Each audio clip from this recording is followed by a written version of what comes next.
একটা গরিব ছেলে একটা বড় লোকের মেয়েকে খুব ভালোবাসতো। একদিন ছেলেটি মেয়েটিকে প্রপোজ করলো, তখন মেয়েটি রেগে মেগে বলল, তোর সাহস তো কম না, তুই আমাকে প্রপোজ করিস? আরে তুই জানিস তুই সারা মাসে যা ইনকাম করিস সেটা আমার একদিনের খরচ। তোর লজ্জা করে না একটা ফকিন্নি হয়ে আমার মতো মেয়েকে প্রপোজ করিস? তোকে তো মন চাচ্ছে এখন আমার পায়ের জুতা খুলে পেটাতে, কিন্তু আমি সেটা করব না, কারণ তোর থেকে আমার পায়ের জুতার মূল্য বেশি। তুই বরং তোর মতো একটা ফকিন্নি মেয়ে দেখে বিয়ে করে নে, আর আমার সামনে যদি কোনোদিন তোকে দেখি তাহলে তোর খবর আছে। ছেলেটি অনেক কষ্ট পেলো এবং মেয়েটি জীবন থেকে চলে গেল, কিন্তু মেয়েটিকে ভুলতে পারলো না। 10 বছর পর মেয়েটির সাথে ছেলেটির একটা শপিং মলে দেখা হলো। তখন মেয়েটি বলল, আরে তুই না আমাকে বিয়ে করতে চেয়েছিলি? তুই জানিস এখন আমার বিয়ে হয়ে গেছে, আর আমার স্বামীর মাসিক ইনকাম জানিস 2 লক্ষ টাকা, আর সে দেখতেও অনেক হ্যান্ডসাম। এসব কথা শুনে ছেলেটির চোখ দিয়ে পানি পড়তে লাগলো। কিছুক্ষণ পরে মেয়েটির হাজবেন্ড শপিং মল থেকে বের হলো, আর সেই ছেলেকে দেখে বলল, স্যার আপনি এখানে? তখন মেয়েটি বলল, স্যার মানে? তখন তার হাজবেন্ড বলল, তোমার সাথে পরিচয় করে দিই, ইনি হলো আমার স্যার।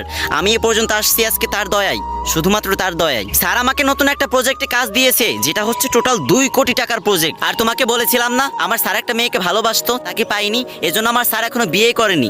এই হচ্ছে আমার সেই স্যার। একবার ভাবো তো, যে মেয়েটাকে ভালোবাসতো সেই মেয়েটা কত লাকি। এই ভিডিওর শেষে আমি আপুদের উদ্দেশ্যে একটাই কথা বলবো, আপুরা, কোনো ছেলে যদি তোমাকে ভালোবাসে তাহলে তার ফিলিংস নিয়ে ভাইবো, নিজেকে নায়িকা ভাইবো না।